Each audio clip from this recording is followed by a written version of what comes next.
What if a stand arrow landed in Elbaf? Let me point out that this is going to be even more chaotic and fitting than you think. Elbaf is already shaping up to be the most ambitious One Piece arc since the time skip. We've seen Shanks' twin brother, we've seen Imu personally entering the chat, we've seen the God Valley flashback, and we've also seen Loki locking in as a dragon that dwarfs Kaido. But what happens when you also throw in a stand arrow? Let's jump right into it.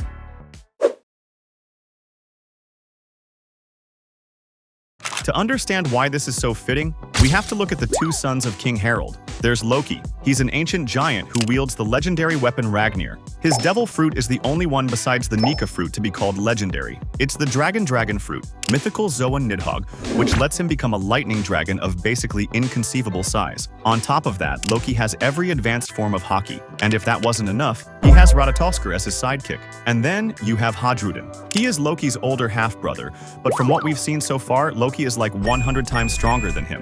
I mean, Hajrudin was one-shotted by base Luffy back in the Dressrosa arc. As much as he wants to be the king of giants, he doesn't have much going for him in our Nepo piece. We know that back in the Colosseum, Hajrudin was there to get the flame fruit, and he was very vocal about how a giant with a Logia power would be overpowered. But that didn't work out, did it? But don't worry, because things are going to change from here on out.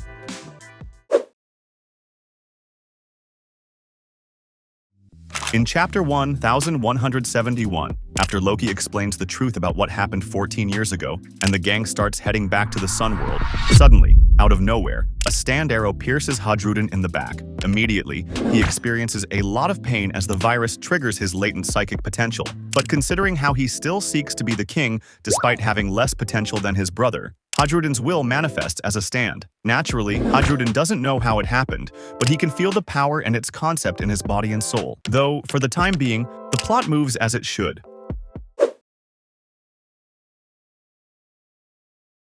Hajrudin and the gang learn about the situation in the Sun World, how 3 God Knights are wreaking havoc and trying to take 10 of Elbaf's children as hostages. Soon, they themselves arrive at the scene, and the absolute mayhem is even worse than they expected. There are ginormous MMA monsters everywhere, and to make it even worse, Kashi reveals that Dorry and Brogy have been corrupted, and they're on their way to kill Jarul. Next, as we see in Chapter 1172, the gang splits up. Hajrudin, Zoro, and Stansen head out to protect Jarul from the Domi Reversied giants, while the rest go to help save the children. Then, right after Jarul declares war on the world government, Hajrudin and the others arrive. In the manga, Zoro is the one who starts the offense, but in this version, things go very differently.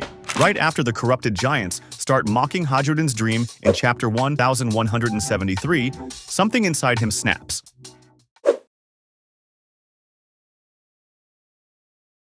He throws his spear, Gungnir, at them, but mid-air, the weapon ignites into a massive flame. That's right, as you can guess, Hajrudin's stand is flame-based. It's named the Fire Giant, based on Surtr, the legendary bringer of the Ragnarok in Norse mythology. Now, as the flaming spear hits, the stand itself finally appears. It's a muscular, humanoid figure made of dark volcanic rock, with glowing orange magma flowing through the cracks like veins. Its head is a horned Viking helmet, and all you can see are 2 eyes burning like suns. As for the ability, we're talking about pure, straightforward fire manipulation. Thanks to this stand, Hajrudin is now going to be able to do things like shoot streams or orbs of flame as fire blasts, use flame aura to cover himself in a cloak of fire, heat enhancement to make his punches burn on impact. And if that wasn't enough, he can also use fire constructs to create things like walls, pillars, or fists made of flame. Basically, as you remember, Elbaf's only real weakness is fire and lightning.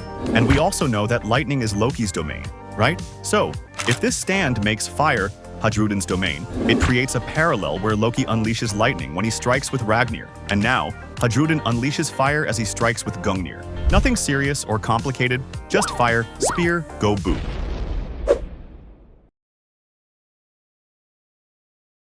Now, as of the writing of this video's script, the latest chapter is 1175. In the actual manga, Hajrudin hasn't done much yet besides coming in to help Jarul, but in this scenario, he is way more effective. For example, he can burn all of Sommers' thorns as well as Sommers himself by using a concentrated fire attack. See, Sommers has the Thorn fruit, and he was holding the kids and the other allies hostage with his vines. But we all know what's super effective against a grass-type power like Sommers' thorns, right? It's fire. So to free everyone, Hajrudin would use a bunch of concentrated fire beams that only burn the thorns touching his allies and turn the thorns into ashes without hurting anyone. And once everyone is free, he'll jump and just straight up destroy Sommers with a Gungnir lit on flames. In the actual manga, it's Luffy who destroys him with a Gomu Gomu no Mi booming Dawn Thor rifle. But here, it'll be Hajrudin, and he'll name his attack Muspelheim Flame. You see, Loki's lightning roar in chapter 1175 is called Thrudheim, which is named after the Norse realm of strength. So, to create a perfect parallel, Hajrudin names his attack after the realm of fire, as in Muspelheim Flame.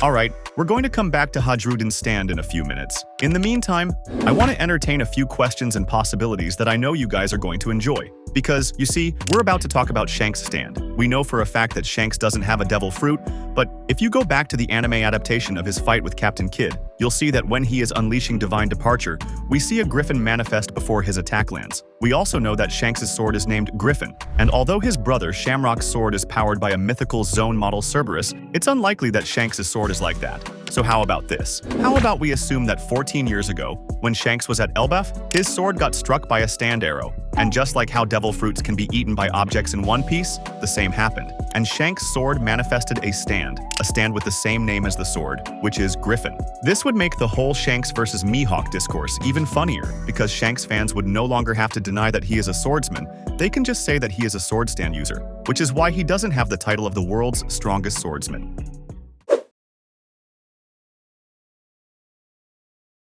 Of course, the rule about stands being invisible to non-stand users would still apply, which is why nobody but Hajrudin would see his stand, and likewise, nobody except Hajrudin would be able to see Shanks' Gryphon stand. I mean, for now, let's say that back when Shanks defeated Kidd, it was only us, the viewers, who got to see Gryphon. But hold on, what if observation haki allows you to sense the stands? Especially the observation haki of someone like Loki, who has shown top-tier observation haki feats, despite the fact that he keeps his cursed eyes covered all the time. At the very least, he should be able to sense the manifestation of a stand. Next, here's another question. Can Luffy's Gear 5 allow him to interact with a stand? We know that stands are also intangible to those who don't have stands, but Gear 5 has some level of Toon force. I mean, he can do things like create things like goggles and a baseball bat, and he can defy physics with exaggerated slapstick movements. So is it possible that Luffy's Gear 5 would be able to interact with stands? Now, if I'm being real, the cartoonish elements of Gear 5 are about gags. It's not an actual reality manipulating ability. I mean, come on, what Luffy does is that he turns the surroundings and his opponents into rubber. That's right, Gear 5 is an awakening.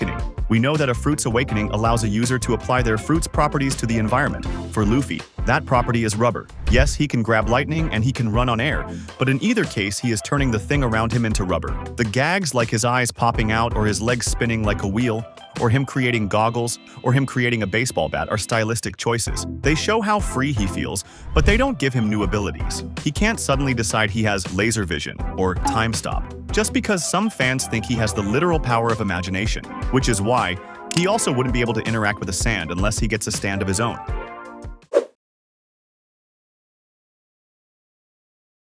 But don't worry, we can come up with a simple solution. How about this? We can just apply verse equalization and equalize devil fruits and stands. This would mean that just like everyone can see devil fruits in action, everyone should be able to see stands, which means we're going to revisit the scene where Shanks one-shots Kidd and revise it to the fact that while it is a stand, Kidd does see the Gryphon. This also means that anyone who already has a devil fruit won't be able to develop a stand ability even if they're hit by an arrow. Wait, would they die? After all, you're a devil fruit user and you eat another fruit, you die? Well, not really. It would be more like the stand arrow simply won't be able to pierce through unless the devil fruit user consciously pierces themselves with it. By the way, there's one character in the narrative who can eat multiple devil fruits. Yes, exactly, Blackbeard. So how about it? Since Blackbeard is going to be the only one who will have not one, but two devil fruits, as well as stand, should we think of a stand for him? There have been theories about what would be Blackbeard's third devil fruit. Some say it'll be Cerberus, but Shamrock's sword likely kicked out that possibility, unless Blackbeard is the one who kills Shamrock's and takes his sword's fruit for himself. But that is unlikely. So maybe we should go with the other theory, the theory that Blackbeard is going to get a mythical Zoan based on an octopus. The basis for this theory is that octopuses have 3 hearts, and Blackbeard is strongly associated with the number 3. his Jolly Roger has 3 skulls, his weapon of choice is a set of 3 flintlock pistols, and his beard is often depicted in 3 sections. And I mean, there's a reason why all of us have already accepted the idea that he is going to get a 3rd devil fruit, and that his 3rd devil fruit, whatever it may be, is going to be a Zoan, because the first 2, the Dark fruit and the Quake fruit, are Logia and Paramecia respectively. Another thing to note about his Jolly Roger is that while it has 3 skulls, it also has 8 crossbones, which could be a foreshadowing for how his eventual fruit might be a mythical Zoan based on Kraken. Though, to be honest, I'm not too fond of it being Kraken, because we've already seen Kraken in One Piece, and there was no mythical aura. Anyways, nothing is confirmed, but then again, we're only using this speculatory information to come up with a good stand for Blackbeard. So how about a stand named the Locker, based on Akkorokamui, which is a gigantic crimson octopus from Ainu mythology. It lurks in the sea, and it's known for its massive red tentacles that can reach all across. As for the Locker, the name would be a reference to Davy D. Jones, who, as we know, is the direct ancestor of Blackbeard. Now, its ability is going to be terrifying. Blackbeard already has the Dark fruit and the Quake fruit, but this stand, the Locker, is going to allow him to use the tentacles to lock a specific aspect of a target, either their vision, their voice, or their ability to move limbs or whatever else. Just like that, the locked aspects will become completely unusable until Blackbeard chooses to release them. Of course, this would make him ridiculously overpowered. Imagine you're charging at him and suddenly, you can't see. You lose your focus for just 1 moment, but that's all he needs. Blackbeard activates his black vortex to suck you right into his palm, and once he has you in his grasp, he can pummel you with point-blank quakes that destroy you inside out. What do you think? Is this stand a good idea, or do you have something better in mind?